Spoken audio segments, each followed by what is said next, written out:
Welcome back. গত পর্বে আমরা দেখেছিলাম যে একটি রেজিস্ট্রেশন পেজ তৈরি করে কিন্তু কোনো তথ্যমাত্র আপলোড দেওয়া হয়নি। আজ আমরা আপনাদের ডাটাবেজে কিছু কাজ দেখাবো এবং আগামী পর্বে আমরা এই কাজগুলোর উপর ডিপেন্ড করে আমরা তথ্যগুলো আপলোড দেব। তবে চলুন শুরু করা যাক। এজন্য আমরা প্রথমে টেক্সট এডিটরে চলে গেলাম। টেক্সট এডিটরে চলে যাওয়ার পরে আমরা এই জায়গায় ফাইল নেব। File hello dot PHP. এই পেজে আমরা ডাটাবেজে সব কাজ করব। তবে একটা জিনিস আছে লক্ষণীয় যে যদি আপনি কোনো সার্ভারে এই পেজটা কাজ করেন তাহলে এই পেজটা প্রথমে একবার রান করানোর পরে আপনার ডিলিট করা বাঞ্ছনীয় না, কারণ আপনারা বিভিন্ন হ্যাকাররা আপনার এই পেজটারে হ্যাক করার মাধ্যমে আপনার যাবতীয় তথ্য চুরি করতে পারে বা আপনার সব যাবতীয় তথ্য রিসেট দিতে পারে। তাই খুবই সতর্ক থাকবেন, এই পেজটা আপনার ডিলিট করে দেবেন। তবে আপাতত আমি যে কাজগুলো করব এই কাজগুলোর জন্য আপনার ডিলিট করার দরকার নেই, এতে কোনো ঝামেলাও হবে না। তবে অ্যাডভান্স লেভেলের যে ডাটাবেজের ফাইলগুলো আছে যে একবার কাজ করার পরে ওগুলো ডিলিট করে দেওয়া উচিত। তবে আমি যা দেখাবো এগুলো ডিলিট করার কোনো প্রয়োজন নেই, কারণ হচ্ছে ওই সতর্কতা মেনটেন করেই আমি তথ্যগুলো লিখব। এখন আমি প্রথমে ডাটাবেজের সাথে কানেক্ট করব। এজন্য আমরা পিএইচপি কোডে লিখব। আমরা জানি যে পিএইচপির ভিতরে ডাটাবেজ সাপোর্ট করে। পিএইচপি লেখার পরে ট্যাব দিলে চলে আসবে, না আসলে আপনার ম্যানুয়ালি লিখতে হবে। দেন আমাদের এই জায়গায় কাজ করতে হবে যে $, হোস্ট নেম আছে লোকাল হোস্ট, হোস্ট হচ্ছে লোকাল হোস্ট এবং user name user root, user হচ্ছে রুট। পাসওয়ার্ড আছে আপনি ডাটাবেস ক্রিয়েট করার সময় যে পাসওয়ার্ড দিবেন ওই পাসওয়ার্ডটি দিতে হবে। কিন্তু এখানে লোকাল সার্ভারের পাসওয়ার্ড আছে ব্ল্যাঙ্ক, মানে কিছু নেই, পাসওয়ার্ড নাই। এবং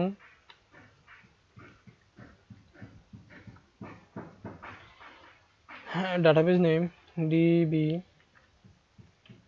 ডিবি নেম আমরা দেব আছে স্টুডেন্ট।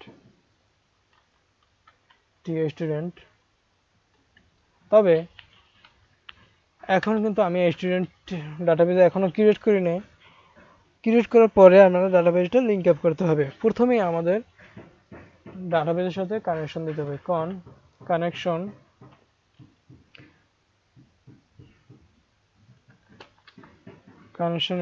নিউ নিউ MySQL মানে নতুন একটি MySQL কানেক্ট করো, যার host name host local host,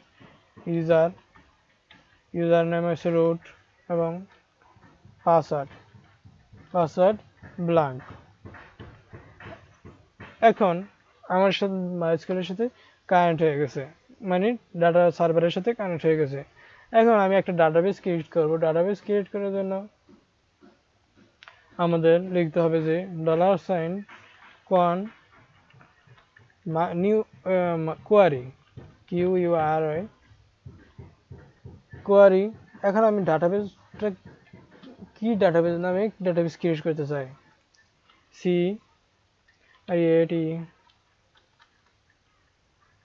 current database দিব স্টুডেন্ট, স্টুডেন্ট নামে একটি ডাটাবেস ক্রিয়েট করব। এখন কিন্তু আমরা এই যে কোয়ারিটা রান করলে আমাদের স্টুডেন্ট নামে একটি ডাটাবেস ক্রিয়েট হয়ে যাবে। তাই আমি কোয়ারিটা লিখবো এই জায়গায়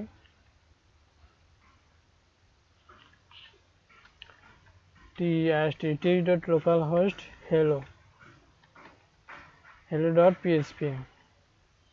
তার আগে আমি দেখাবো যে আপনার আমার এই সার্ভারে এই যে এই নামের কোনো ডাটাবেস আছে কিনা। ডাটাবেস আসলে থাকলে তো আর আপনারা বুঝলেন না বিষয়টা।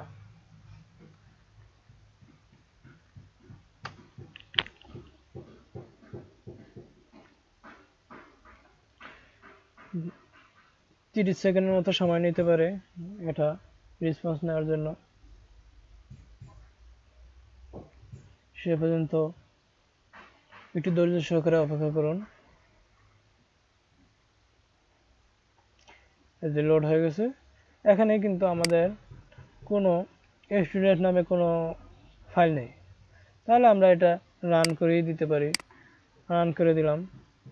এখন কিছু আনডিফাইন্ড ভেরিয়েবল লোস্ট, সরি এখানে আমি ভুল করেছি, হোস্টের জায়গায় লোস্ট লিখে ফেলেছি, এইচওএসটি হোস্ট। এখন আমি আবার রান করব। এখন আমার এই জায়গায় চেক করা পালা, সার্ভারে চেক করা পালা।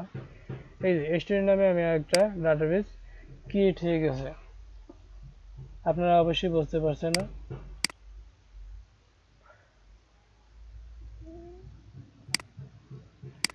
স্টুডেন্ট, এখানে কোনো টেবিল নাই। এখন তো আমাদের টেবিল তৈরি করা দরকার, কিন্তু টেবিল তৈরি করার জন্য আমরা যদি ডাটাবেসটা সিলেক্ট না করি, এই যে ডাটাবেস ক্রিয়েট করছি কিন্তু এখনো কিন্তু আমাদের সিলেক্ট করা হয়নি, তাহলে আমাদের এই কানেকশনের মাধ্যমে পুরো ডাটাবেস পুরো সার্ভারটা সিলেক্ট করছে, তাহলে তো পুরোটাই আমাদের টেবিল তৈরি হবে না। তাই আমরা একটা টেবিল তৈরি করব, আবার কানেকশনটাকে ওভাররাইড করব। কানেকশন উপরে যেই যা আছে সবগুলো আমি কপি করব, কপি করে এই লাইনে পেস্ট করে দেব। দেন আমাদের এই জায়গায় একটা জিনিস বাড়াতে হবে, শুধু ডিবি মানে ডাটাবেস নেমটা বাড়াতে হবে। এখন আমাদের ডাটাবেসটা ক্রিয়েট হয়ে গেছে। এখন আমি এরকম আরেকটা কপি করি, কিন্তু এখানে একটু এই যে ভিতরে কোয়ারিটা একটু চেঞ্জ হয়েছে। কারেক্ট টেবিল মানে একটা টেবিল তৈরি করতে হবে, কারেক্ট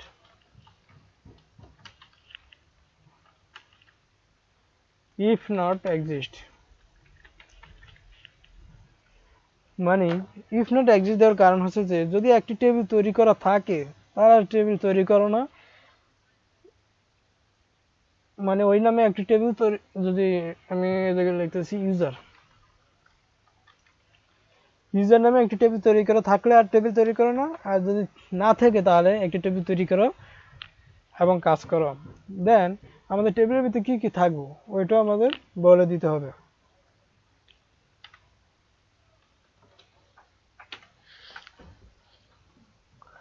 এখন আমরা এই জায়গার ভিতরে দিব, আমরা টেবিলের ভিতরে একটা প্রাইমারি কে আইডি থাকতে পারে, ID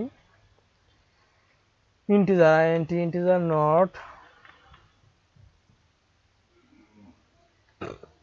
not null auto increment AUTO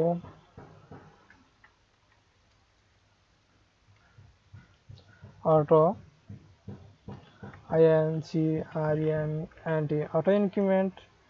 তারপর আছে নেম নেম নেম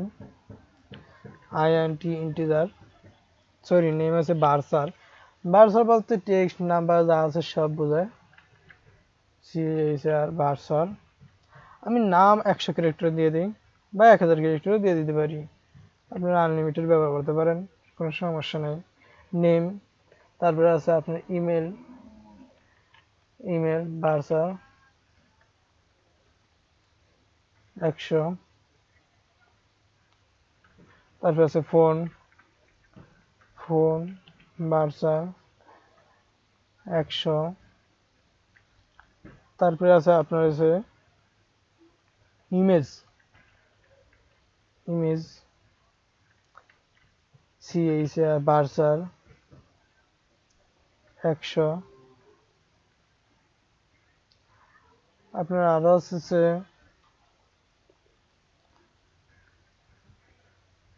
আর কিছু নাই আমার মনে হয়, নেম ইমেল ফোন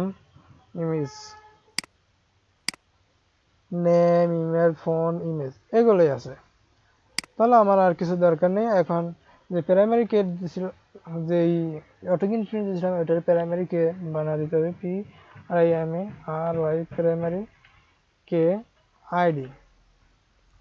প্রাইমারি কে আইডি। এখন দেখার বেলা যে আমাদের ওই যে স্টুডেন্ট টেবিল ডাটাবেসটা ছিল ওটার ভিতরে আমাদের একটা টেবিল তৈরি হয় কিনা, যার নাম হচ্ছে যে ইউজার। দেখা যাক।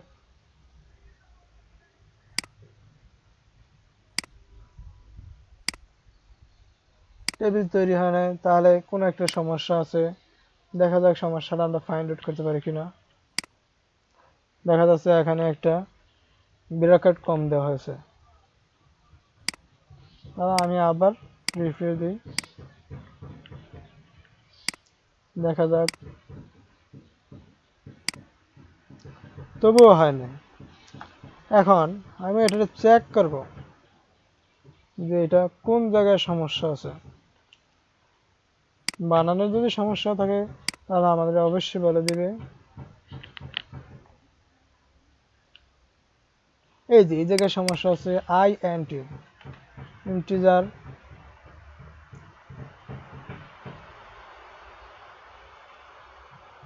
সরি ইন্টিজার ডাবল হয়েছে।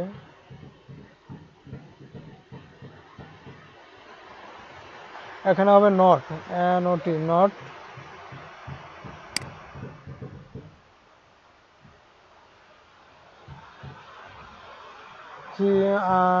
CREAT কারেক্ট টেবিলটি। এখানে দেখা যাচ্ছে যে আমাদের এই যে আই নট, এখানে আইটা বাদ দিয়ে দিলে আমাদের কাজ কমপ্লিট। এখন আমি এটা কপি করে দিতে পারি, অথবা এই জায়গায় এই যে আই নট এই জায়গায় এটা কেটে দিলেই আমাদের কাজটা কমপ্লিট হয়ে যাচ্ছে। এখন আমি এটা রান করব, রান করার পরে দেখবেন যে সাকসেসফুলি হয়ে যাবে। এই যে টেবিল হয়ে গেছে। টেবিলে আছে যে ID, name, email, phone, user, image. আজ এ পর্যন্তই, দেখা হচ্ছে পরবর্তী ভিডিওতে। ধন্যবাদ।